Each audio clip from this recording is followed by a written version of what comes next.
فإن خير الحديث كتاب الله وخير الهدي هدي محمد صلى الله عليه وسلم وشر الأمور محدثاتها وكل محدثة بدعة وكل بدعة ضلالة وكل ضلالة في النار. اعوذ بالله من الشيطان الرجيم. بسم الله الرحمن الرحيم. فليحذر الذين يخالفون عن أمره أن تصيبهم فتنة أو يصيبهم عذاب أليم. محترم حاضرین، آج جمعہ کے دن 12 ربیع الاول یا ماہ ربیع الاول کی مناسبت سے اگر ہم دیکھیں تو گفتگو کے ایک ماہ ربیع الاول اور ایک حالات کی روشنی میں دو بڑے نمایاں پہلو ہیں یا موضوع ہیں جن پر گفتگو ہونی چاہیے. ایک تو وہ جو خبروں کے ذرائع میں بھری پڑی ہیں، عالمی حالات اور خاص طور سے ہمارے ملک ہندوستان کے حالات. ملک کی کئی ریاستیں، کہا جاتا ہے کہ جتنی پہاڑی ریاستیں ہیں، ہر جگہ قدرتی آفتوں کی الغار ہے. طوفان، بادلوں کا پھٹنا، سیلاب کا آنا. پنجاب، کشمیر، ہریانہ، ہماچل پردیش، اتراکھنڈ، ان ریاستوں میں قدرتی آفت بہت ہی شدت کی خبروں کے مطابق اس وقت پائی جا رہی ہے اور بہت بڑی تعداد میں لوگ بے گھر ہوئے ہیں. اچھی خاصی تعداد لقمہ اجل بن گئی، موت کا شکار ہو گئی. جانور یا جائیداد، پراپرٹی، گھر بڑے پیمانے پر تباہی کا شکار ہیں. وہاں کے لوگ شب و روز کیسے گزار رہے ہیں یہ ہم کچھ تصویروں سے ہلکا پھلکا اندازہ لگا سکتے ہیں. ایک طرف قدرتی آفات کا معاملہ ہے، درپیش ہے. ان قدرتی آفات سے پہلے اور ساتھ میں انسانوں کی اپنی بے راہ روی، غلط پالیسی، یا یوں کہیے کہ انسانوں کا اپنا کیا دھرا مہنگائی کی شکل میں اور بے روزگاری کی شکل میں، مختلف قسم کی جو سیاسی، سماجی، معاشرتی برائیاں ہیں، خرابیاں ہیں، ان کی افتاد اور پریشانیاں. یہ ایک طرف. دوسری طرف میلاد النبی، ولادت النبی اور وفات نبی کے اس ماہ میں ہمارے مسلمانوں کے طبقات میں ہم دیکھتے ہیں کہ کچھ لوگ اللہ کے نبی صلی اللہ علیہ وسلم کی محبت کا جھوٹا مظاہرہ کرتے ہیں. میں بہت کھلا کہہ رہا ہوں، جھوٹا مظاہرہ، بلکہ یوں کہنا چاہیے کہ محبت کے نام پر رسول اللہ صلی اللہ علیہ وسلم کی مخالفت کرتے ہیں. اور دیکھا جائے تو یہ تو میں نے ایک عمومی افتاد بتائی. اس عمومی افتاد اور پریشانی یا مصیبت کی حالت میں مسلمانوں کے حالات اور خراب ہیں، بہت زیادہ خراب. کون سی مصیبت ہے جس نے مسلمانوں کا گھر نہیں دیکھا؟ ہم دیکھ رہے ہیں فلسطین کے حالات. آج کے اخبار کی ایک ہیڈنگ ہے کہ 21,000 بچے اپاہج ہو گئے فلسطین کے. جو اموات ہو گئی وہ لاکھ اور اس سے اوپر پہنچ رہی ہے. ریکارڈ پہ جو ہے لاکھ سے کچھ کم بتائی جا رہی ہے. اور پھر اس کے بعد جو ہے ابھی بھی وہ سلسلہ تھما نہیں ہے. انتہائی مہذب دنیا کی انتہائی غیر مہذب تصویر اس میں نظر آتی ہے. ایک طرف وہ معاملہ. میں ان امور کی روشنی میں کچھ ایسی آیتوں کی یاد دہانی کرانا چاہ رہا ہوں جو ہم اور آپ بار بار سنتے ہیں، لیکن ایسا لگتا ہے کہ ہم اسے مانتے نہیں ہیں، دل سے یقین نہیں کرتے. جیسے کہ ابھی ایک ہیڈنگ یہ بھی ہے کہ سپریم کورٹ کا بیان ہے کہ درختوں کی بے تحاشا اور غیر قانونی کارروائی، یہی ہیڈنگ ہے ایک اخبار میں، بے تحاشا اور غیر قانونی کٹائی کی وجہ سے قدرتی آفتیں آ رہی ہیں. جیسے یہ غیر مسلم حضرات اس طرح سوچتے ہیں، ایسے ہی بہت سارے مسلمان ہم اور آپ بھی سوچتے ہیں، اور ان خبروں کو سن کر، ان کی تھوڑی سی معلومات حاصل کر کے، تھوڑے سے تبصرے کر کے، تھوڑا سا افسوس ظاہر کر کے ہم آگے گزر جاتے ہیں. ان میں عبرت و نصیحت کے کیا پہلو ہیں؟ اللہ تبارک و تعالیٰ کی طرف سے ہمیں کیا پیغام ہے؟ ہم قرآن و حدیث کی روشنی میں دیکھ سکتے ہیں لیکن نہیں دیکھتے. میں چند آیتیں پڑھ رہا ہوں جو آپ بار بار سن چکے ہیں. مشہور آیت اللہ تبارک و تعالیٰ کا ارشاد، ظہر الفساد فی البر والبحر بما کسبت ایدی الناس، کہ خشکی میں اور تری میں، یعنی زمین پر اور سمندر میں جو بھی فساد، بگاڑ، نظام کی مخالفت نظر آتی ہے، ٹوٹ پھوٹ نظر آتی ہے، وہ سونامی ہو، زلزلہ ہو. ابھی زلزلہ بھی آیا تھا افغانستان میں بھی، پاکستان میں بھی، جلال آباد کے قریب اور کہیں اور، تو وہاں بھی اچھی خاصی جو ہے تباہی ہوئی. بہت سارے لوگ مارے گئے. تو اللہ تعالیٰ فرما رہا ہے کہ ظہر الفساد فی البر والبحر بما کسبت ایدی الناس, کہ خشکی اور تری میں جو بھی فساد بگاڑ رونما ہو رہا ہے, برپا ہو رہا ہے, لوگوں کے اپنے کارستانیوں کا نتیجہ ہے. ایدی الناس, لوگوں کے ہاتھوں نے جو کیا. ہم اور آپ یہ بات جانتے ہیں کہ دنیا میں یہ ایمان رکھتے ہیں کہ دنیا کی کوئی حرکت, کوئی واقعہ, کوئی حادثہ, یہاں تک کہ کسی درخت سے کوئی پتا ٹوٹ کر گرے, وہ بھی اللہ کی مشیت اور فیصلے کے بغیر, قضاء اور قدر کے بغیر نہیں ہوتا. تو اتنا بڑا حادثہ, سیلاب, طوفان, زلزلہ, کیا یہ اللہ کے فیصلے, مشیت اور حکم کے بغیر آ رہا ہے؟ اگر کوئی ایسا مانے تو وہ ایمان سے خارج ہو سکتا ہے. یہ ہمارا ایمان ہے اور ہونا بھی چاہیے ہے کہ یہ ہو رہا ہے اور اللہ رب العالمین کسی پر ظلم نہیں کرتا. کیا یہ یوں ہی ہو رہا ہے؟ اللہ نے فرمایا بما کسبت ایدی, لوگوں کے اپنی کارستانیوں کا نتیجہ ہے. عالمی سطح پہ صرف اس ایک آیت کی روشنی میں دیکھیے کتنے مظالم ہو رہے ہیں.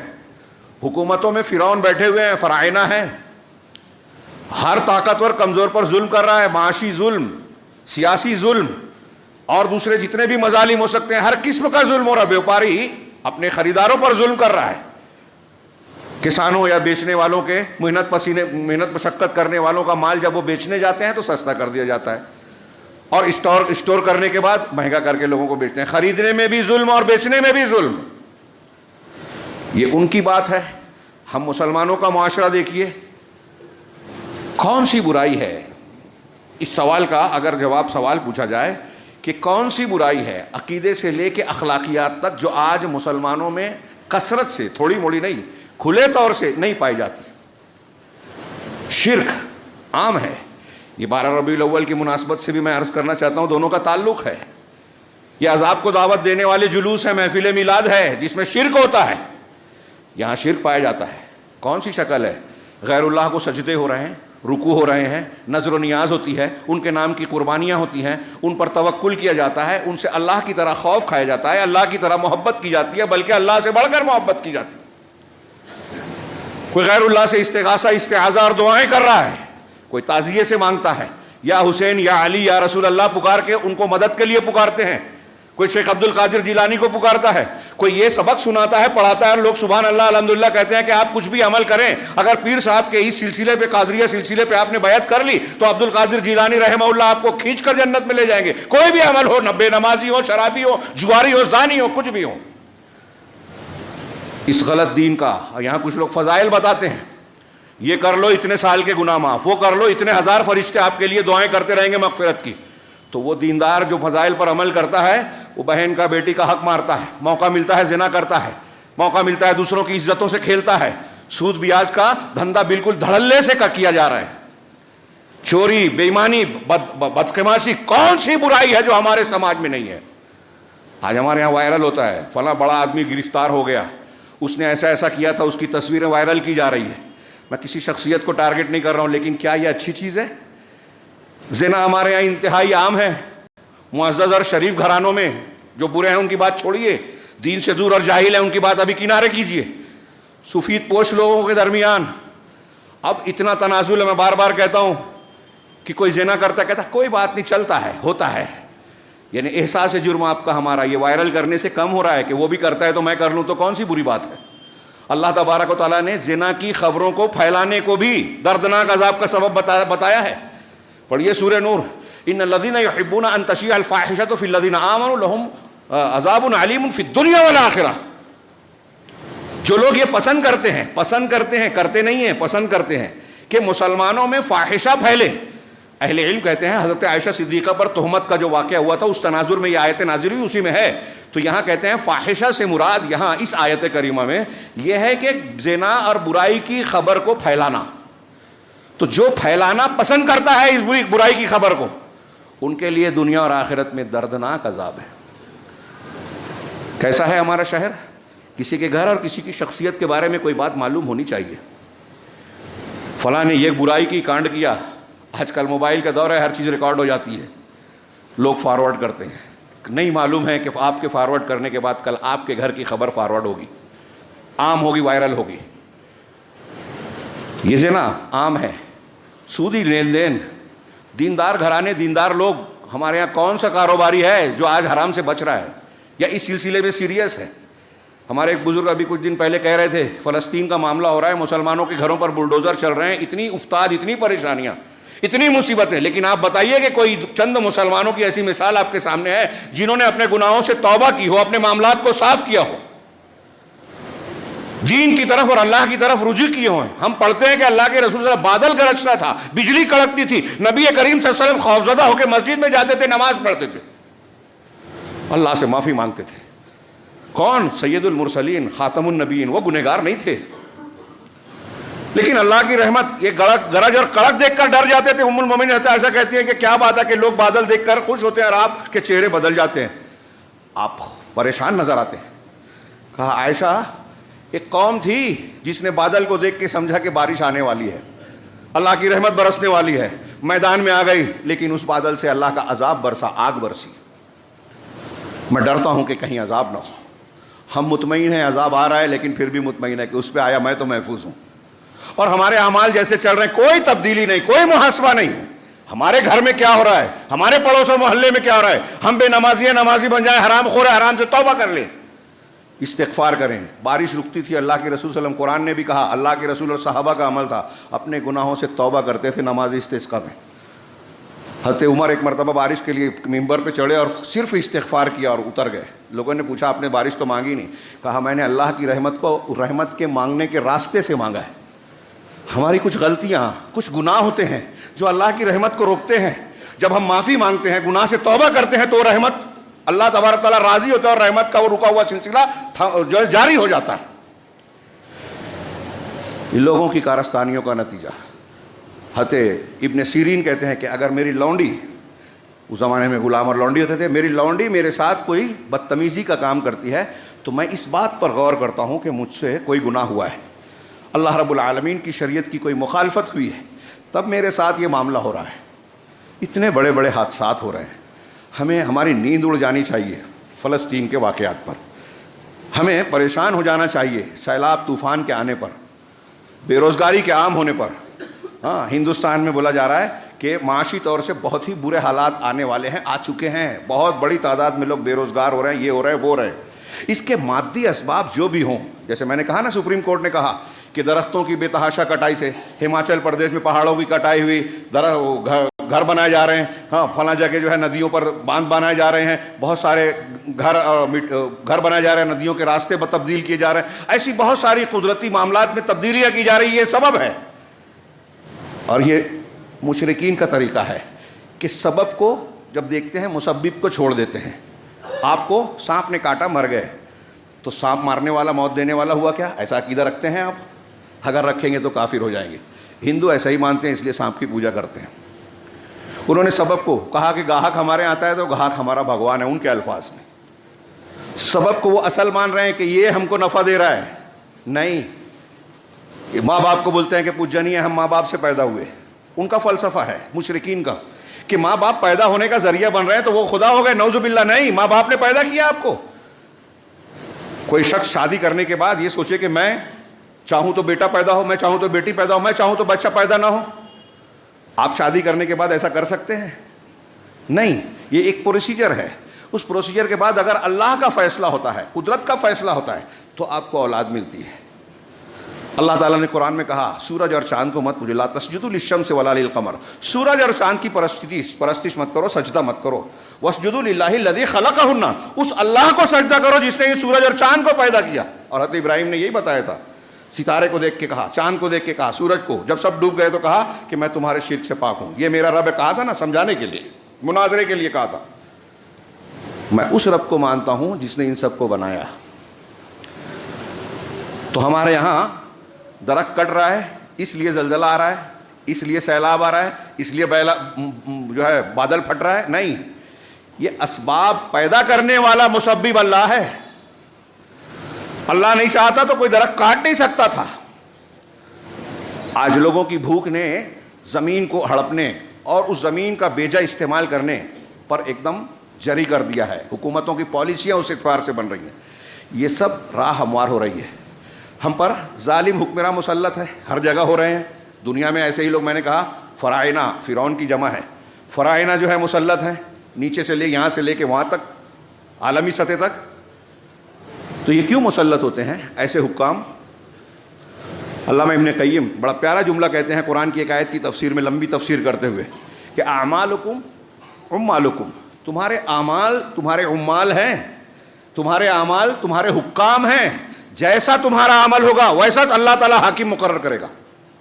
اب حاکم ہم پر ظلم کر رہا ہے، ہماری اوقاف کو ہڑپنے کا قانون بنا رہا ہے، ایسے قانون بنا رہا ہے جس سے ہم پریشانی میں آ جائیں، فلاں چیز نہیں کھا سکتے اور فلاں چیز کھا سکتے ہیں، ایسے قانون بنا رہا ہے کہ مسلمانوں پر ظلم کرنا آسان ہو جائے، اسلام کے اندر تبدیلی کرنا پڑے ان کے نزدیک قانون کے اعتبار سے، مدارس بند ہو جائیں، مساجد پر روک لگ جائے، نئی مسجدیں آپ تعمیر نہ کر سکیں، آپ کی قبرستان کی زمین ہڑپ لی جائے۔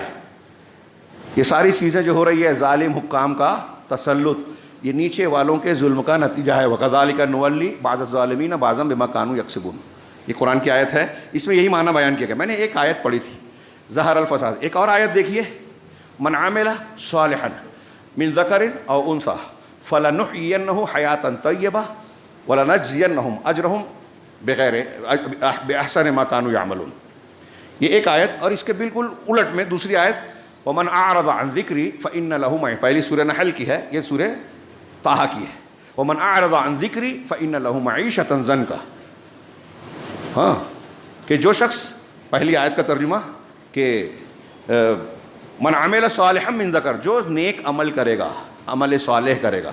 عمل صالح کون سا ہے؟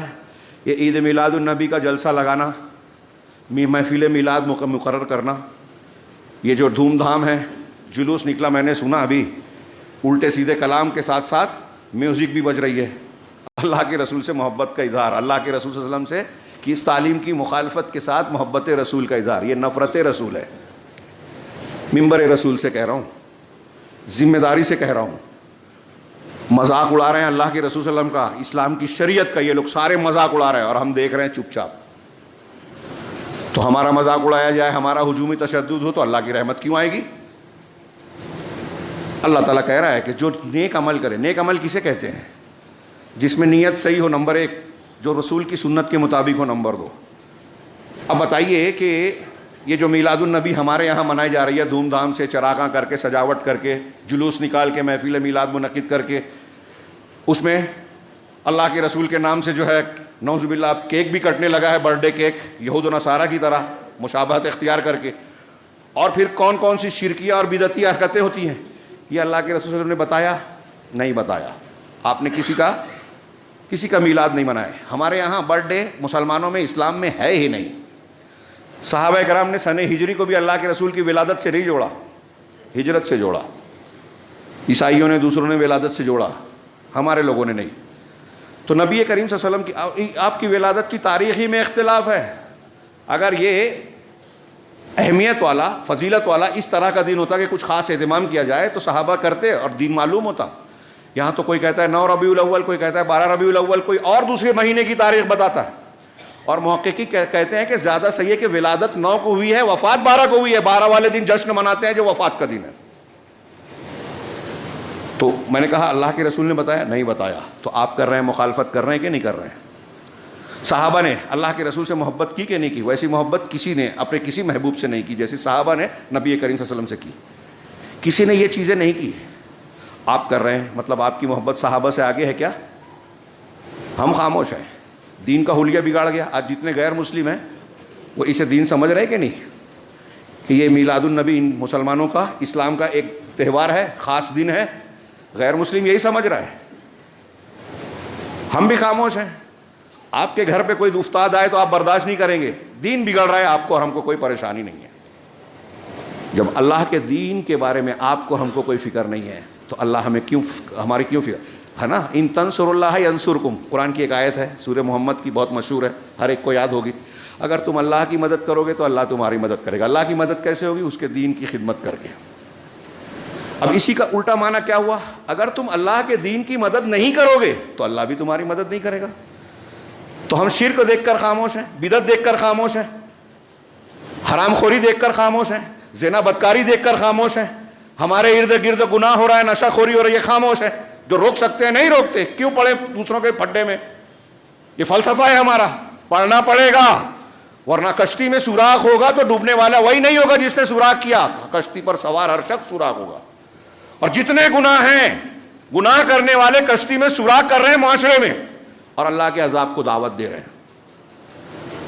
اور اللہ تبارک و تعالیٰ فوراً عذاب نہیں دیتا، پہلے چھوٹے موٹے دیتا. یہ سیلاب، طوفان، ہوائیں، بے روزگاری، مہنگائی، یہ سب اللہ کا عذاب ہے، سب تنگ زندگی ہے جو میں نے دوسری آیت میں پڑھی.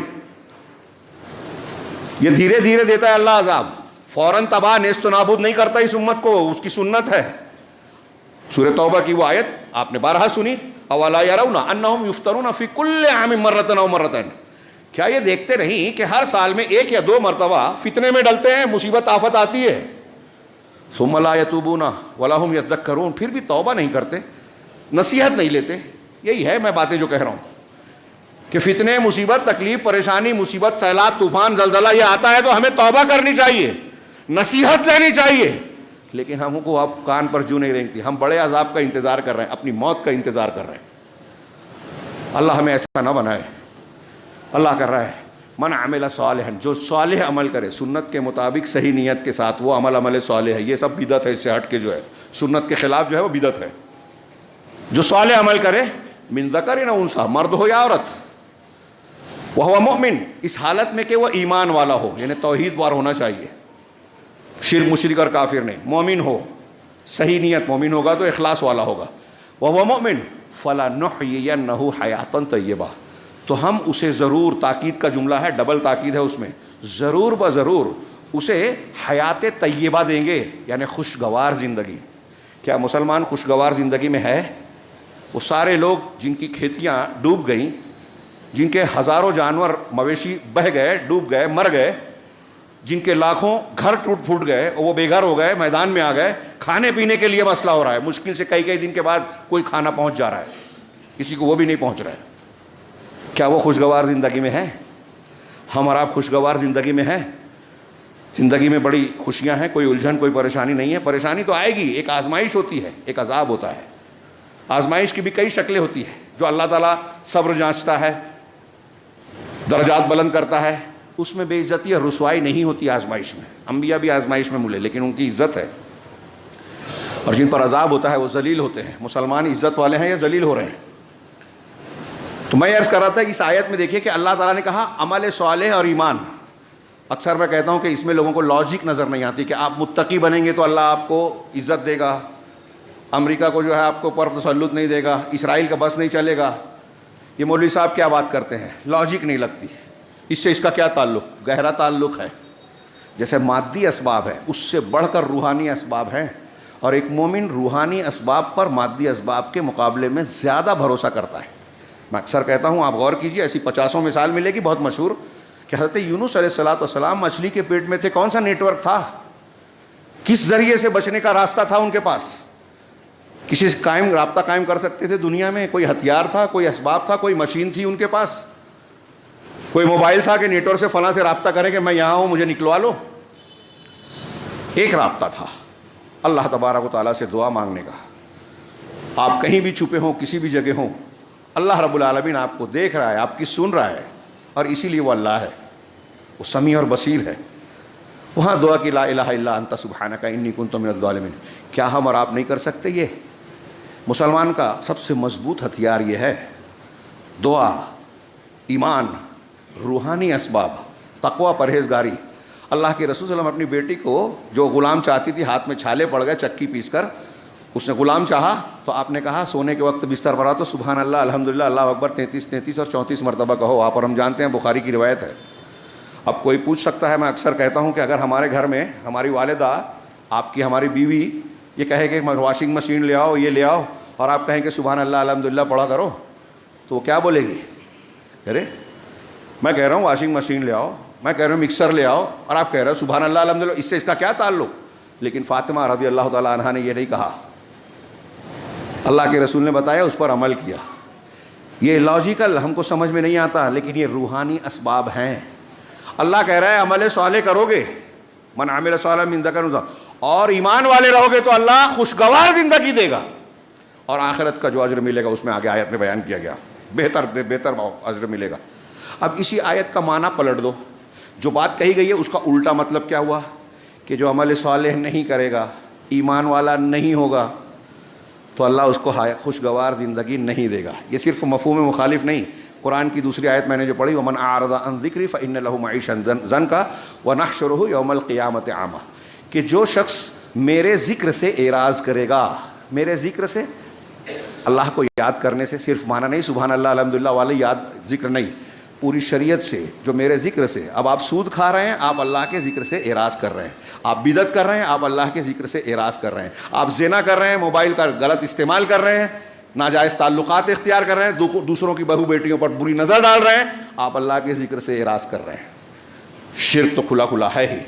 تو جو ایسا کرے گا، قرآن کہہ رہا ہے فَإِنَّ لَهُ مَعِيشَةً ضَنكًا، تو اس کے لیے تنگ زندگی ہوگی، عذاب کی، پریشانی کی، مصیبت کی جتنی بھی شکلیں ہیں وہ تنگ زندگی کی تفسیر ہے۔ مہنگائی میں آپ مبتلا ہیں، بے روزگاری آپ کے گھر میں ہے، تنگی آپ کے گھر میں ہے، مفلسی ہے، فاقہ ہے، تنگ زندگی ہے۔ سیلاب طوفان میں گھر بہہ گیا، تنگ زندگی ہے۔ گھر پر بلڈوزر چل گیا، تنگ زندگی ہے۔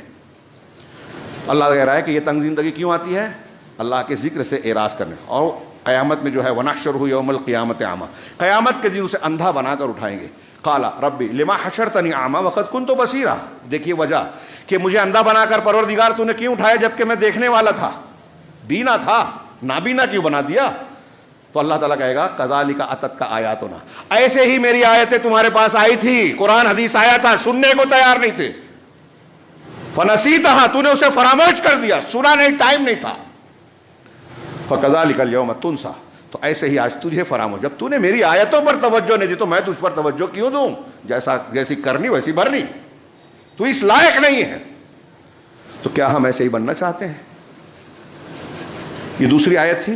ہاں، تیسری آیت جو میں نے ابھی پڑھی، وقت نہیں ہے، زیادہ ہو گیا، لیکن آپ دیکھیے ایک آیت جو میں نے شروع میں پڑھی تھی، فَلْيَحْذَرِ الَّذِينَ يُخَالِفُونَ عَنْ أَمْرِهِ أَن تُصِيبَهُمْ فِتْنَةٌ أَوْ يُصِيبَهُمْ عَذَابٌ أَلِيمٌ، جو لوگ اللہ کے رسول کے حکم کی مخالفت کرتے ہیں، یعنی سنت کے خلاف جاتے ہیں، عید میلاد النبی والے بھی سنت کے خلاف جا رہے ہیں، جو عید میلاد النبی منا رہے ہیں، عید منا رہے ہیں، اللہ رسول نے عید نہیں بتایا اس کو، یہ عید نہیں ہے۔ تو جو لوگ عید منا رہے ہیں، پھر اس میں کئی شرکی اور بدعتی کام کر رہے ہیں، محفل میلاد اکٹھا ہو کے ذکر کر رہے ہیں، اللہ کے رسول آ گئے کھڑے ہو جاؤ، کس نے بتایا؟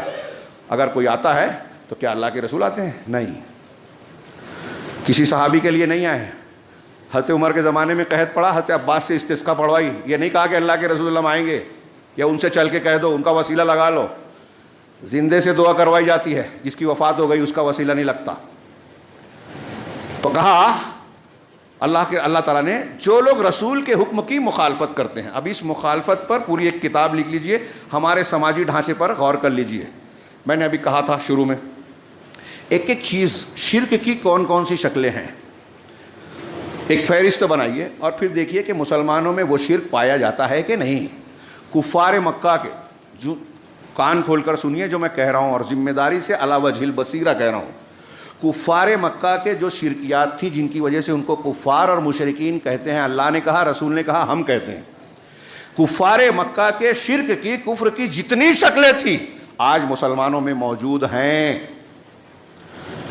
جو لوگ قبر والوں سے مانگتے ہیں، ان کو اللہ اور اپنے درمیان وسیلہ سمجھتے ہیں، ان کا شرک ہو بہو وہی ہے جو کفار مکہ کا تھا۔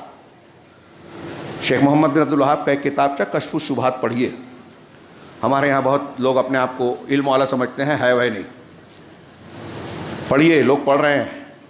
ہاں، سعودی عرب میں اس کے متن جو ہے نا بچوں کو یاد کراتے ہیں کہ بچے بچپن سے جو ہے عقیدے میں مضبوط بن جائیں۔ اصول ثلاثہ، کشف الشبہات اور عقیدے کے متون جو پرانے علماء کے ہیں ان کو یاد کرایا جاتا ہے۔ میں اکثر کہتا ہوں ہمارے یہاں پوچھ لیے بڑی عمر والے اہل حدیث سے، دوسروں کی تو بات چھوڑیے، وہاں تو توحید پڑھاتے ہی نہیں ہے، شرک اور توحید کو، جو نبی انبیاء جس سے شروعات کرتے تھے، ہمارے یہاں لوگ دعوت دیتے ہیں، ڈنکا بجاتے ہیں اور جو ہے ان کو توحید نہیں معلوم ہوتی ہے۔ اہل حدیث توجہ دیتے ہیں، لیکن آج اہل حدیثوں کی ایک بڑی تعداد سے پوچھیے توحید کی کتنی شرطیں ہیں، میں سمجھتا ہوں نہیں بتا پائیں گے۔ بتا دے، بڑی اچھی بات ہے، ابھی کچھ لوگ پڑھ رہے ہیں، ان کے پاس سوشل میڈیا پر فضولیات کے لیے ٹائم ہے، غیر ضروری مسائل میں گفتگو کے لیے، لوگوں کے اوپر تبصرہ کرنے کے لیے، غیبت چغلی کے لیے، اسپورٹس کے لیے ٹائم ہے، دین کی بنیاد سیکھنے کے لیے وقت نہیں ہے۔ علماء کو غیر ضروری سمجھتے ہیں، مسجد سے تعلق نہیں رکھتے، تو یہ برائیاں تو ہوگی نا جب آپ دین سے، مسجد سے، علماء سے، علم سے دور ہوں گے. تو بات کہاں سے کہاں جا رہی ہے. لیکن میں عرض کرنا چاہتا ہوں کہ آپ عقیدے کی جتنی بھی شکلیں دیکھیں گے کہ یہ صحیح عقیدہ ہے، اس کے مقابلے میں جو اس کی ضد ہے، غلط چیزیں ہیں، وہ مسلمانوں میں گنا نہیں سکتا. ابھی میں نے کچھ چیزوں کا ذکر کیا. لوگ قبروں پہ مانگتے ہیں، دعا کرتے ہیں، استغاثہ، استعاذہ، تعزیے سے تعلق، غیر اللہ کا ڈر، غیر اللہ سے مانگنا، منہ میں زبان سے جو ہے شرک ہے. اللہ کے علاوہ ہندوؤں کی طرف فلاں کی قسم، ابا کی قسم، امی کی قسم، سر کی قسم، اس کی قسم، اس کی قسم، شرک ہے غیر اللہ کی قسم کھانا. قرآن و حدیث میں بالکل واضح ہے، پھر بھی مسلمانوں میں عام ہو رہا ہے. گنڈا تعویذ، لوگ دکانیں کھول کے بیٹھے ہیں. میں تو سمجھ نہیں پاتا کہ یہ جو دکانیں کھولے ہیں جبہ و دستار کے ساتھ میں تعویذ بیچ رہے ہیں، پھونک جھاڑ اور جادو ٹونے کی دکانیں چلا رہے ہیں، یہ قرآن حدیث پڑھتے ہیں کہ نہیں پڑھتے ہیں؟ کون سا ایمان رکھتے ہیں؟ اللہ کے رسول صلی اللہ علیہ وسلم کی محبت کا وہ کرتے ہیں، شاید سیرت کی ایک کتاب بھی نہیں پڑھی ہوگی. انہیں پتہ ہوتا اللہ کے رسول صلی اللہ علیہ وسلم نے 10 لوگ آئے ہاتھ کے ہاتھ پر بیعت کرنے کے لیے، 9 سے بیعت کی، 1 سے نہیں کی. کہا کیوں؟ کہا اس کے ہاتھ میں اور گلے میں دھاگا باندھا ہوا ہے، میں اس سے اس وقت تک بیعت نہیں کروں گا جب تک یہ تعویذ پہنا ہوگا، دھاگا باندھا ہوگا. حج کتنے مسلمان ہیں، کہیں ہاتھ میں، کہیں کمر پہ، کہیں گلے میں تعویذ ہے، اجمیر کا دھاگا، فلاں جگہ کا دھاگا. وہ دھاگا کیا کرے گا؟ اللہ کے رسول نے بددعا دی ہے کہ جو کوئی چیز لٹکائے گا، دل لگائے گا اس سے، دونوں ترجمہ کیا تعلق کا، جو کوئی چیز لٹکائے گا اللہ اس کو اسی کے حوالے کر دے، اللہ اس کے کام کو پورا نہ کرے. بددعا دی ہے رسول صلی اللہ علیہ وسلم نے. مسلمان لٹکا رہا ہے اور مولوی بیچ رہا ہے. ہمارے یہاں شرکیات اور عقیدے کے سلسلے میں لوگ اتنے.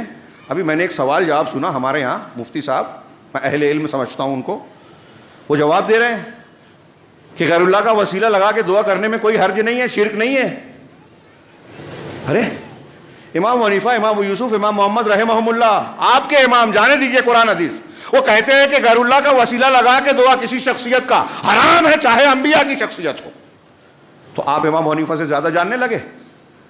کم سے کم عقیدے میں ان کا عقیدہ تو مانیے. مگر افسوس کی بات ہے کہ ہندوستان کے حنفی جو کہتے ہیں کہ ہم عقیدے میں حنفی نہیں ہیں، امام حنیفہ کا عقیدہ نہیں مانتے، اشعری ماتریدی ہیں. اللہ عرش پر ہے ہم سب مانتے ہیں، امام حنیفہ بھی مانتے تھے، یہ نہیں مانتے. قرآن و حدیث کی کم سے کم 1000 دلیلیں موجود ہیں، 1000، کم سے کم، مبالغہ نہیں کر رہا ہوں. علامہ ابن قیم نے لکھا ہے کہ اللہ عرش پر ہے، اوپر ہے. صوفی لوگ نہیں مانتے، کہتے اللہ ہر جگہ ہے. وحدت الوجود کا عقیدہ رکھتے ہیں، اللہ ہر چیز میں ہے، اس پنکھے میں، دیوار میں، آپ میں، مجھ میں، کتے میں، بلی میں، سب میں. دیوبند کے محتمم صاحب نے ناندیڑ میں، مفتی صاحب نے ناندیڑ کے اسٹیج پہ کہا کہ ہمارے یہاں کے مفتی صاحب نے جو کہا کہ ہندو جس مورتی کی پوجا کرتا ہے اللہ اس میں بھی ہے. صحیح کہا انہوں نے، یہ انہوں نے کہا اسٹیج پہ، ریکارڈنگ مل جائے گی آپ کو. ایسا ماننے والے رسول کی مخالفت کر رہے ہیں کہ نہیں؟ سارے رسولوں کی مخالفت کر رہے ہیں، قرآن کے خلاف جا رہے ہیں. تو اللہ کا عذاب نہیں آئے گا تو کیا رحمت آئے گی؟ اللہ تعالیٰ کہہ رہا ہے فَلْيَحْذَرِ الَّذِينَ يُخَالِفُونَ، جو اللہ کے رسول کے حکم کی مخالفت کریں گے. اللہ کے رسول کا پہلا حکم، تمام انبیاء کا پہلا حکم ہے کہ توحید اختیار کرو، شرک رد کرو. اور جو لوگ یہ کہہ رہے ہیں، صوفی ہوں، دیوبند کے مفتی صاحب ہوں، یا کوئی بھی ہو، اس سے فرق نہیں پڑتا، اگر وہ کہہ رہے ہیں ہر چیز میں اللہ ہے تو وہ کفر کر رہے ہیں. اس سے بڑا کفر اور شرک دنیا میں ہے ہی نہیں. اسے مسلمانوں میں بانٹ رہے ہیں. اب ایک آدمی کہہ رہا ہے اتنے بڑے مدرسے کے اتنے بڑے عالم، تو وہ جو کہہ رہا ہے اس کو غلط مانیں گے کیا؟ ہمارے ڈاکٹر اسرار کی لوگ تو کیسٹیں سنتے ہیں، وہ کہتا ہے کہ ڈاکٹر اسرار وحدت الوجود کا عقیدہ صحیح ہے، صحابہ کرام کے سلسلے میں شیعوں کا عقیدہ بیان کرتا ہے، بدعتیوں کی بہت سی بدعت کی تائید کرتے ہیں، یہ وحدت الوجود کی تائید کرتا ہے، ابن عربی کی تائید کرتے ہیں. اور ہمارے نوجوان سن رہے ہیں، کائے کہ اہل حدیث آپ کی توحید ہی صحیح نہیں ہے اگر وحدت الوجود والے آدمی کو آپ سن رہے ہیں، فارورڈ کر رہے ہیں. ممکن ہی نہیں ہے کہ ایک مشرک کی بات کو آپ آگے بڑھائیں اور آپ اہل حدیث ہوں. نہیں، ہو ہی نہیں سکتا.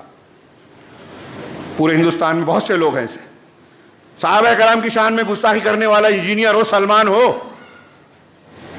قرآن حدیث، تمام صحابہ، تمام تابعین، تمام ائمہ، سارے اہل سنت کی مخالفت کر رہا ہے.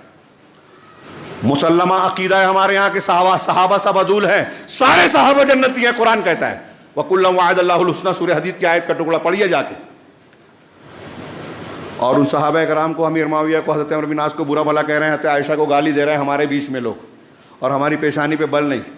آپ کے ابا اور امی کو میں برا بھلا بول دوں تو میرے یہاں شادی میں نہیں آئیں گے، جنازے میں نہیں آئیں گے. لیکن ام المومنین کو اگر کوئی گالی دے رہا ہے، شیعہ ہو، رافضی ہو، اس کی تعریف کر رہے ہیں ہم لوگ، سعودی عرب کی برائی کر رہے ہیں، ایران کی تعریف کر رہے ہیں، شیعوں کی تعریف کر رہے ہیں، ان کے جو ایجنٹ ہمارے درمیان ہیں ان کی تقریریں سن رہے ہیں، آگے بڑھا رہے ہیں۔ تو جو لوگ رسول کے حکم کی مخالفت کرتے ہیں، اللہ نے کہا، کوئی مذاق نہیں ہے، رب العالمین کا فرمان ہے، فَلْيَحْذَرِ الَّذِينَ، ڈرنا چاہیے ان لوگوں کو جو رسول کے حکم کی سنتوں کی مخالفت کرتے ہیں۔ اب یہ جو زنا کو پھیلا رہے ہیں، زنا کی خبروں کو پھیلا رہے ہیں، سود کو پھیلا رہے ہیں، بینک کے ایجنٹ بن رہے ہیں، بینک کے ملازم بنے ہوئے ہیں، سب اللہ کے رسول کے حکم کی مخالفت کر رہے ہیں، اللہ کو جنگ کی دعوت دے رہے ہیں۔ ہے نا قرآن میں کہ جو اب بھی سود کا لین دین نہ چھوڑے وہ اللہ سے اور رسول سے جنگ کا اعلان کر دے۔ ہمارے لوگ کتنے جنگ کا اعلان کر رہے ہیں اور پھر روتے ہیں کہ حکومت ہم پر ظلم کر رہی ہے، ہمارے خلاف قانون بن رہا ہے، کلکٹر کو پران کو میمورنڈم دینے جاتے ہیں، احتجاج کرتے ہیں، کچھ نہیں اکھڑے گا بنے گا۔ آپ اللہ تبارک و تعالیٰ کو جنگ کا اعلان کرو تو جیتو گے، محفوظ رہو گے۔ توبہ کرنا چاہیے۔ اور میں جو کہہ رہا ہوں، ہاں ہم اس کو لائٹ لیتے ہیں، واقعی لائٹ لیتے ہیں۔ تو میں عرض کر رہا ہوں، اللہ تعالیٰ نے فرمایا جو لوگ رسول کے حکم کی مخالفت کرتے ہیں انہیں ڈرنا چاہیے کہ انہیں فتنہ آ پکڑے۔ فتنے سے مراد امام احمد کہتے ہیں شرک ہے، امام ابن کثیر نے نقل کیا کہ فتنے سے مراد دنیا کا عذاب ہے، اور یہ دونوں الگ نہیں ہیں۔ جب شرک ہوگا تو دنیا کا عذاب آئے گا۔ قرآن نے کہا لا تجعل مع اللہ الہا آخر فتقعد مذموما مخذولا، اللہ کے ساتھ دوسرے معبود کو مت پکارو ورنہ تم مذموم، قابل مذمت بن کر، ہاں، اور مخذول، بے سہارا رہ کر، بے یار و مددگار رہ کے بیٹھے رہ جاؤ گے، پڑے رہ جاؤ گے۔ آج مسلمان بے سہارا ہے شرک کی وجہ سے۔ قرآن کہہ رہا ہے، یہ سورہ بنی اسرائیل کی آیت ہے جو میں نے پڑھی۔ تو اللہ کے رسول صلی اللہ علیہ وسلم نے اللہ تعالیٰ نے فرمایا جو رسول کے حکم کی مخالفت کرتے ہیں انہیں فتنے سے ڈرنا چاہیے، اللہ کا عذاب آئے گا۔ ہے نا حدیث وَجُعِلَ الذُّلُّ وَالصَّغَارُ عَلَىٰ مَنْ خَالَفَ أَمْرِي، کہ جو میرے حکم کی سنت کی مخالفت کرے اس پر ذلت اور بے عزتی مسلط ہو جاتی ہے۔ مسلمانوں پر آج ذلت خواری مسلط ہے رسول کی مخالفت کی وجہ سے۔ بیس یہ ہے اب وہ درخت کٹ رہا ہے، فلاں وجہ ہو رہی ہے، ایسی حکومت بن گئی ہے، وہ لوگ مسلمانوں کے خلاف ہیں، ان کی تنظیم اور سنگ پریوار ایسا ہے، یہ سب اسباب ہے ہماری کارستانیوں کے نتیجے میں۔ مسبب الاسباب یعنی اللہ تبارک و تعالیٰ نے ان اسباب کو بڑھاوا دیا، پیدا کیا، ہم نے دعوت دی ہے عذاب کو، تو انہیں فتنے سے اور دردناک عذاب سے ڈرنا چاہیے۔ اب میں نے کہا کہ یہ جو عید میلاد ہے، میں ایسا مانتا ہوں، عقیدہ رکھتا ہوں، یقین رکھتا ہوں، کوئی مانے نہ مانے، قرآن و حدیث کی روشنی میں، کہ یہ جو کچھ کر رہے ہیں یہ بھی دراصل سیلاب کو، طوفان کو، اپنے گھروں پر بلڈوزر چلانے کو دعوت دے رہے ہیں۔ میں چاہتا تھا کہ محبت رسول کے سلسلے میں صحابہ وغیرہ کی مثال دوں، وقت زیادہ ہو چکا ہے، صرف میں اشارے کروں، صحابہ کی نہیں، صحابہ میں سے، ہاں، اور اللہ کے نبی صلی اللہ علیہ وسلم کے قریبی لوگوں میں سے صرف آپ کے چچا، یہ بات میں نے کئی جگہ کہی ہے، یہاں دہرا رہا ہوں، کہ آپ دیکھیے نبی کریم صلی اللہ علیہ وسلم نے دعوت پیش کی، تفصیل میں نہیں جاتے ہوئے، تو آپ کے اپنے گھرانے کے کچھ لوگوں کا رد عمل کیا تھا اور ان کا نتیجہ، ان کی شخصیت کو ہم کیا مانتے ہیں، اللہ نے کیا قرار دیا۔ جب آپ نے دعوت پیش کی پہلی مرتبہ صفحہ پر، اور گھر میں بھی وَأَنذِرْ عَشِيرَتَكَ الْأَقْرَبِينَ کی آیت نازل ہوئی، گھر میں لوگوں کو، رشتہ داروں کو بلا کے دعوت دی، ابو لہب نے مخالفت کی، پورے مکہ والوں کو بلا کے کہا کہ میں کہوں گا کہ اگر اس پہاڑی کے پیچھے ایک لشکر آپ پر حملہ کرنے والا ہے مانو گے کہ نہیں؟ تو کہا ہم نے آپ کو ہمیشہ سچا پایا ہے، کبھی جھوٹ کا تجربہ نہیں کیا، مانیں گے؟ تو کہا میں تمہارے لیے دردناک عذاب، بڑے شدید عذاب کے سامنے ڈرانے والا ہوں، رسول ہوں، اور کہا لا الہ الا اللہ مان لو، یہ سارے معبودان باطلہ کا انکار کر کے اللہ کی الوہیت کو مانو، فلاح پا جاؤ گے۔ ابو لہب نے اس دعوت کو سن کر کیا کہا؟ سگا چچا، تبا لکا الہذا جمعتنا، بخاری وغیرہ میں ہے، آپ کے لیے تباہی ہو، تبن، تباہی ہو، کیا اس کے لیے جمع کیا؟ اللہ کے رسول صلی اللہ علیہ وسلم کہیں جاتے تھے پیچھے پیچھے جاتا تھا کہ اس کی بات سننا نہیں، مخالفت کرتا تھا۔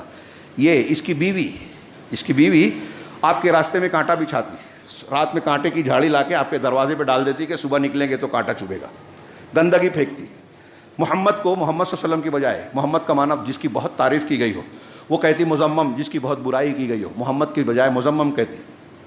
اور اس کے اولاد کی کئی اذیت ناک حرکتیں تھیں، اس پر اللہ تبارک و تعالیٰ نے قرآن اتار دیا۔ پہلے ہی واقعے پہ اس نے کہا تھا تبا لکا، آپ کے لیے تباہی ہو، تو اللہ نے اتارا تبت یدا ابی لہب و تب، ہلاکت ہو، ہلاک ہوں ابو لہب کے دونوں ہاتھ۔ ابو لہب اس کی کنیت تھی، عبد العزیٰ نام تھا، اور اسی لیے اہل علم کہتے ہیں کہ یہ کنیت عزت کے لیے کہی جاتی ہے، لیکن یہ عزت کے لیے نہیں کہا، وہ چونکہ عبد العزیٰ نام تھا اس لیے کنیت کا ذکر کیا گیا۔ اور بڑا لال چہرہ تھا، خوبصورت تھا، اسی لیے ابو لہب انگارے والا. ہاں تو اس کے دونوں ہاتھ سے اللہ کے رسول کو ایذا دیا کرتا تھا. تو پہلے ہاتھ کا ذکر کیا، ہاتھ ٹوٹ گیا اور وہ خود بھی تباہ ہو گیا. ما اغنا تبت یدا ابی لہب وتب ما اغنا عنہ مالہ، اس کے مال نے اسے کوئی فائدہ نہیں دیا. وما کسب، اور جو کمایا تھا، اقتدار، قوت، دولت اور اولاد بھی کسب میں آتی ہے. وامرأتہ، اور اس کی بیوی بھی. اب یہاں کئی سبق ہیں، ٹائم نہیں ہے. سگا چچا ہے، نبی کا رشتہ دار تھا. ہمارے عید میلاد منانے والے کچھ لوگ کہتے ہیں کہ ابو لہب کو بھی جب خبر ملی اللہ کے رسول کی ولادت کی تو لونڈی کو، خبر لانے والی لونڈی کو آزاد کر دیا. یہ اس کی سنت پر عمل کر رہے ہیں. ابو لہب نے جشن منایا تھا، ہاں ابو لہب نے جشن منایا ہوگا، ابو بکر نے نہیں منایا. ہمارے لیے ابو بکر صدیق رضی اللہ تعالیٰ عنہ نمونہ ہے اللہ کے رسول کی اتباع کرنے کے لیے. ابو لہب نہیں ہے جس کے بارے میں اللہ نے کہا تبت یدا ابی لہب. تو اللہ نے کہا کیوں؟ اس لیے کہ وہ ایمان بھی نہیں لایا، مخالفت بھی کیا اور اذیتیں بھی دیا. تو رشتہ داری بھی کام نہیں آئی. نبی کا سگا چچا ہے، رونگٹے کھڑے ہو جانے چاہیے. اور اس کی بیوی اس کی مددگار تھی، اس لیے وہ دنیا میں بھی جیسے مددگار تھی. اس آیت کی تفسیر دیکھیے، آخرت میں جہنم میں بھی وہ اپنے شوہر کی آگ میں مزید ایندھن ڈال کے آگ بڑھائے گی. میں پوری صورت اور اس کا ترجمہ اور تفسیر نہیں کر رہا ہوں. سگا چچا ہے، ایمان نہیں لایا. اب آپ کہیں گے کہ ہم تو ایمان والے ہیں. میں ایسا کہہ رہا ہوں کہ جو لوگ وحدت الوجود کو مان رہے ہیں، جو لوگ قبروں پہ جا کے استغاثہ استعاذہ دعا کرتے ہیں یا رسول اللہ، اس عقیدے سے پکارتے ہیں کہ اللہ کے رسول ہماری سن رہے ہیں، ہماری بگڑی بنا سکتے ہیں، حضرت علی، حضرت عبد القادر جیلانی، جو ایسے عقیدے رکھتے ہیں وہ شرک اکبر کے شکار ہیں اور وہ مسلمان نہیں ہیں، اسلام کے دائرے سے باہر ہیں. ان کا لا الہ الا اللہ ٹوٹ گیا اس لیے کہ وہ شرک اکبر کر رہے ہیں. وہ کفار مکہ کی طرح ہیں، ابو لہب کی طرح ہیں. فرق ہوگا، درجات ہیں، مکہ والوں میں بھی درجات تھے. تو پورے طور سے وہ کافر نہیں. کہیں گے کہ ہم تو کچھ چیزیں مانتے ہیں. کشف الشبہات میں اسی کا جواب دیا ہے محمد عبد الوہاب نے. کہ لوگ کہتے ہیں کہ بھئی مکہ والے تو آخرت نہیں مانتے تھے، قرآن نہیں مانتے تھے، محمد صلی اللہ علیہ وسلم کو نہیں مانتے تھے، ہم تو مانتے ہیں. اللہ کے رسول حضرت ابوبکر صدیق اور صحابہ کرام نے زکوٰۃ دینے سے صرف انکار کیا تھا. جن لوگوں نے وہ کلمہ پڑھتے تھے، لا الہ الا اللہ کہتے تھے، محمد رسول اللہ کہتے تھے، نماز پڑھتے تھے، بہت سے ساری شریعت کو مانتے، صرف زکوٰۃ نہیں دیا. صحابہ نے ان سے جنگ کی. اور پوری امت کا اتفاق ہے کہ اگر ایک آدمی یہ کہے کہ میں زکوٰۃ کو فرض نہیں مانتا، کافر ہو جائے گا. ایسی دسیوں مثالیں دی اس میں. تو کافروں میں اور اس میں کوئی فرق نہیں رہے گا اگرچہ وہ کئی چیزیں مان رہا ہے. تو ابو لہب کی طرح اللہ کے رسول کا ایک رشتہ دار جو پیدائش پہ تو خوشی منایا لیکن آپ کی مخالفت کیا. ایک یہ چچا تھے. دوسرے چچا تھے ابو طالب، ایمان لائے. بچپن میں جب یتیم ہو گئے، 6 سال کی عمر میں آپ کی والدہ بھی حمل کی حالت میں تھے. ولادت سے 2-3 مہینہ پہلے ابا کا انتقال ہو گیا، والد کا. 6 سال میں ماں کا انتقال ہو گیا. عبد المطلب نے پالا. 8 سال کے ہوئے تو دادا بھی جو ہے انتقال کر گئے. اس کے بعد ابو طالب نے آپ کی کفالت کی اور اللہ کے رسول ان کے مددگار بنتے تھے. چرواہ بکریاں چراتے تھے تو ان کو پیسے دیتے تھے کیونکہ خود وہ بھی مفلس تھے اور بہت ان کا گھر اور اولاد بہت ساری تھی. تفصیلوں میں نہیں جاتا، رات میں کچھ بیان آیا تھا اس کا سیرت کے موضوع پر. تو حضرت ابو طالب، اللہ کے رسول صلی اللہ علیہ وسلم کے چچا ابو طالب 10 سال تک سہارا بنے رہے خاندان اور رشتہ داری کی بنیاد پر. بائیکاٹ ہوا تو وہاں بھی ساتھ تھے. اللہ کے رسول صلی اللہ علیہ وسلم سے محبت تھی کہ نہیں تھی؟ سوچئے پوچھئے، کلیئر ہے محبت تھی. لیکن کون سی محبت تھی؟ قرابت داری کی، رشتہ داری کی. لیکن کیا اس قرابت داری اور رشتہ داری کی محبت نے مدد بھی کی؟ قبیلے اور خاندان کے لوگوں کے سامنے ڈھال بن کے دنیاوی طور سے کھڑے بھی رہے لیکن مسلمان نہیں ہوئے، کلمہ نہیں پڑھا. آخر تک آپ کہتے رہے کلمہ پڑھ لیجئے، اللہ کے سامنے حجت پیش کروں گا. نہیں، ابو جہل نے کہا کہ آپ باپ دادا کے دین سے پھر جاؤ گے کیا لا الہ الا اللہ کہہ کے؟ نہیں مانا. کہا نہیں، مجھے آر محسوس ہوتا ہے اگر میں نے کلمہ پڑھ لیا تو باپ دادا کے دین سے پھر گیا. نہیں مان لائے، کفر پہ مرے. اللہ کے رسول نے کہا کہ جب تک منع نہیں کیا جائے گا استغفار کی دعا کروں گا. قرآن کی آیت آئی، منع کر دیا گیا. ما کان للنبی والذین آمنوا یستغفروا للمشرکین ولو کانوا اولی قربی. نبی اور مومنوں کے لیے جائز نہیں ہے کہ مشرکین کے لیے مغفرت کی دعا کریں چاہے وہ قریبی رشتہ دار ہو. من بعد ما تبین لهم انهم اصحاب الجحیم، یہ واضح ہو جانے کے بعد کہ وہ جہنمی ہیں. سورہ توبہ کی آیت پڑھیے. امام بخاری نے صحیح بخاری میں نقل کی پوری روایت اور کہا یہ آیت انہی کے سلسلے میں نازل ہوئی. نبی اپنے سگے چچا کے لیے دنیا میں مغفرت کی دعا نہیں کر سکتے، اللہ نے منع کر دیا. سوچئے قیامت کے دن کسی مشرک کی صفات کریں گے، سفارش کی اجازت ملے گی؟ دنیا میں دعا کی اجازت نہیں ہے نبی کو، مومنوں کو، کہ شرک پہ جو مر گیا چاہے آپ کا رشتہ دار ہو، آپ کے باپ ہوں، آپ کے چچا ہوں، نہیں کر سکتے مغفرت کی دعا. ان چچا کو سامنے رکھیے. محبت تھی، ایمان اور اتباع نہیں تھا. محبت دنیاوی اعتبار سے، قرابت کے اعتبار سے۔ آج ہمارے مسلمان اللہ کے رسول صلی اللہ علیہ وسلم سے محبت کا اظہار کر رہے ہیں جلسے کے ساتھ، جلوس کے ساتھ، نعروں کے ساتھ، بدعتوں کے ساتھ۔ تو جب وہ یہ کہہ رہے ہیں اور بدعت کر رہے ہیں تو اس کا مطلب یہ کہ محبت کا وہ دعویٰ تو کر رہے ہیں لیکن محبت کرتے نہیں ہیں۔ ان کی محبت ابو طالب کی طرح ہو سکتی ہے کہ آپ کی بات ماننے کو تیار نہیں ہے۔ اللہ کے رسول صلی اللہ علیہ وسلم نے کہا کہ کسی بھی حالت میں شرک نہیں کرنا، نہیں مانتے۔ غیر اللہ سے دعا نہیں مانگنا، نہیں مانتے۔ اللہ کے رسول نے ہر جمعہ میں کہا کہ کل بدعت ضلالہ، ہر بدعت گمراہی اور جہنم میں لے جانے والی ہے، نہیں مانتے، بدعت کر رہے ہیں۔ اللہ کے رسول صلی اللہ علیہ وسلم نے جو کام نہیں کیا، جب وہ بولتے ہیں کہ بھائی وہ عید میلاد اللہ کے رسول نے نہیں منایا، صحابہ نے نہیں منایا، انہوں نے، تو وہ الٹی سیدھی دلیلیں دیتے ہیں کہ ہم دنیا میں اتنا یہ پنکھا چل رہا ہے، کیا اللہ کے رسول کے زمانے میں تھا؟ کیا یہ موبائل تھا؟ کیا آپ تو استعمال کرتے ہو نا؟ یہ دین ہے۔ بدعت کسے کہتے ہیں؟ جو دین میں اختیار کی جائے نئی چیز۔ دین مکمل ہے، اس دین میں اب کوئی چیز بڑھائی نہیں جا سکتی، کوئی چیز گھٹائی نہیں جا سکتی۔ اب آپ عید میلاد کی کوئی رسم اور دین سمجھ کر، ثواب سمجھ کر، رسول کی محبت کی علامت سمجھ کر اسے اختیار کر رہے ہیں تو آپ اسے دین بنا رہے ہیں۔ اور صحابہ نے، اللہ کے رسول نے نہیں کیا۔ جو صحابہ نے کیا وہ ہم نہیں کرتے، جو صحابہ نے نہیں کیا وہ ہم کر رہے ہیں، تو محبت ہوئی یا مخالفت ہوئی؟ تو میں نے کہا اللہ کے رسول نے غیبت سے منع کیا، چوری سے منع کیا، آپ کبھی جھوٹ نہیں بولے، آپ امانت دار کی امانت لوگوں کا لوٹا دیتے۔ ہمارے یہاں لوگ ادھار لے کے کہتے ہیں جا وصول لے جیسا ہو سکے۔ رسول کی مخالفت نہیں کر رہے ہیں۔ کافروں کی امانت شب ہجرت آپ لوٹا رہے ہیں کہ علی تم فلاں اور فلاں کی امانت ہے، لوٹا دینا۔ ہم اس نبی سے محبت کا دعویٰ کر رہے ہیں اور اپنے ہی بھائی کا حق لے کے، اپنے سگے بھائی اور بہن کا حق مار کے ہم کہتے ہیں کہ ہم اللہ کے رسول سے محبت کرتے ہیں۔ جھوٹ بول رہے ہیں۔ اس سے بڑا جھوٹ کیا ہو سکتا ہے کہ ایک مرتبہ یہی جلوس میں والے جو کہہ رہے ہیں کہ ہاں رسول کا دامن نہیں چھوڑیں گے، پکڑا ہی نہیں ہے دامن۔ جب آپ جلوس نکال رہے ہیں، محفل میلاد منعقد کر رہے ہیں، جب یہ عقیدہ رکھ رہے ہیں کہ اللہ کے رسول آپ کی سنتے ہیں، مانتے ہیں، شرک یا نعت خوانی کرتے ہیں آپ، تو آپ رسول کی مخالفت کر رہے ہیں، کہہ رہے ہیں کہ ہم رسول کی نہیں مانتے، مخالفت کر رہے ہیں، دعوت دے رہے ہیں عذاب کو۔ تو آپ کی محبت ابو طالب کی طرح ہے کیا؟ سوچئے تھوڑی دیر کے لیے یہاں رک کے، کاش موقع ہوتا۔